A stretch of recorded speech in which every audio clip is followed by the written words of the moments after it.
think it'll take too long to get through them, but these are the same questions that I asked Les. Okay. So tell me about your background. Chris Hallum, born and raised in Rushford, Minnesota. I'm 38 years old.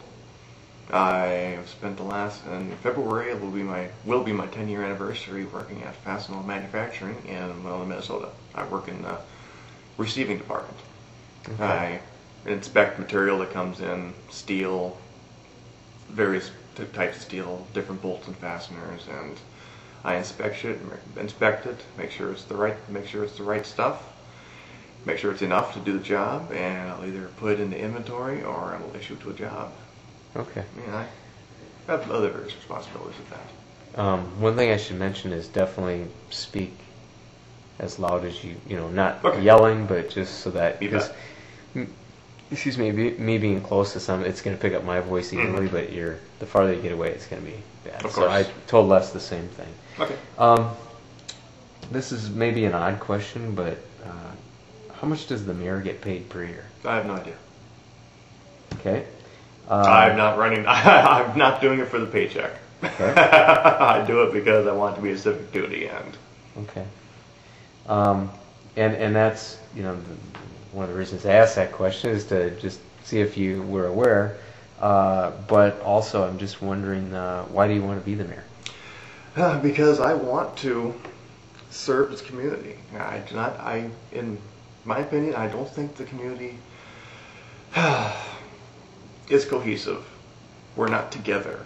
It's very us versus them. We need someone to come through and turn us into one community again. We really gelled together after the flood, but a lot of decisions have been made since then that haven't been very popular. Some people think that they were rushed, and I want to bring a fresh perspective to the office. Okay. What's been your greatest accomplishment in the past couple of years? Personally, it's got to be being a member of RASA, Rushford Area Society of the Arts, and I'm the president of the organization. Been a member for 10 years, and RASA gives away a scholarship every year. We put on a terrific play every summer. It's a lot of fun, and I think, it provides service. It provides a service to the community, and it adds value to the community. What goes on in Rushford? Well, they put on a terrific play every summer. And I'm proud to be a member of that organization that does that. Okay. When have you failed? Describe the circumstances and how you dealt with and learned from the experience. Well, I've had experiences at work where I've had accidents, and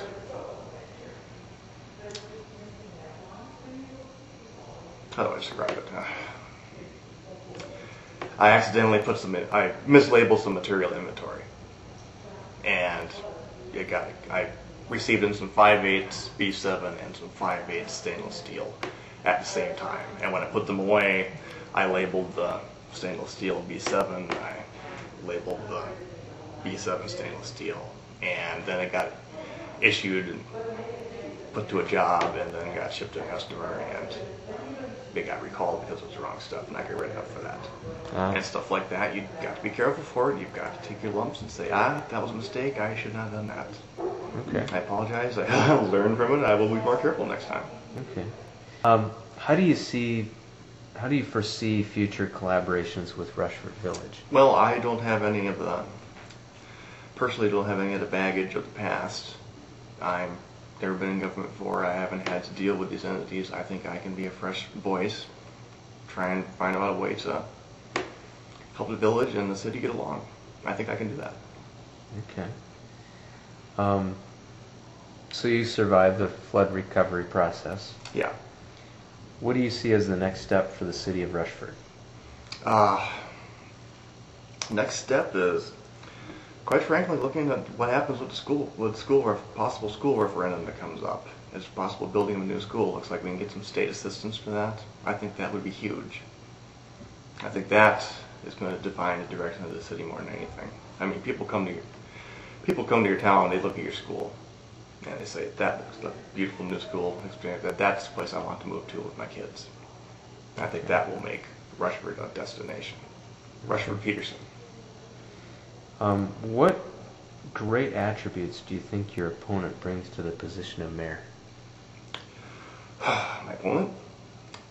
Well, I talked with you about this before, and I can remember when I went up to the plant at the north end the morning after the flood, and all those people had stayed overnight up there. It was about 100 and some people, and standing right in the middle of it was Les Ladewig. And I remember thinking to myself, boy, am I glad I'm not him at that point. That was very, very tough, and it took a special man to do that. But he's dignified, he handled it, he was reassuring. And he did a good job, and I admire him for that. That was very tough. I remember that. I was like, wow. Okay. That's a bad position to be in right now. So on the flip side, what do you bring to the position of mayor? I hope I can bring that kind of dignity. When people need help, I think I can be a calm, reassuring presence for people. Okay. And by God, I will try. In any community, the words and actions of a city administrator are a reflection on the mayor and the city council, and particularly how they guide the person serving in that role. There's been a lot of talk about the contents and condescending tone of the weekly newsletter administered by the city administrator, Wendy Block. Do you receive that? Yes. Okay. Some residents and business people have cited examples of him targeting groups of people in the community, and they feel his efforts to provide this instrument of communication are a good thing, but they don't appreciate his biased editorializing that is deemed unprofessional for anyone serving as a city administrator. How do you perceive the content of his newsletter? I find it a little bit offended. I could see how some members of the population of Rushford would be offended by it. I could see that. And it would be interesting to ask the council, do these words, is this your position? That's a question for the council and for the mayor to answer. And I think if I was the mayor, I just probably would just end the newsletter. And my next question was, how do you respond to those who feel that mayor or city council should address that issue? They should. They should address the issue. This is the city administrator. He's putting this out every week. Is this your position? Okay. Do you agree with what he says? No, or is it purely the opinion of the administrator? And if he's saying something that the members of the council don't agree with, well, should he be putting it out there? Excuse me, now I'm basically just going to open it up for you to share anything else that you feel that wasn't covered in the questions that I asked here. Maybe some things that you want to share with people. Kirsten's taking notes because she's going to be writing something that'll appear in the paper. Mm-hmm. And then it'll direct people to the video if there's anything you'd like to add that you feel would be important for people to know who might be considering which direction to go on this election. Well, I'd like to try some different things. I got to personally, I don't want to do my ideas. I've said this before. I don't want to do my ideas. I want to do the best ideas. And no one person can possibly have all of the answers for what is best for the city. You can't, and it's arrogant to think that you do. You need good advice. You need to surround yourself with good people. You talk to these people, you have the back and forth, find out what happens, and open up the process.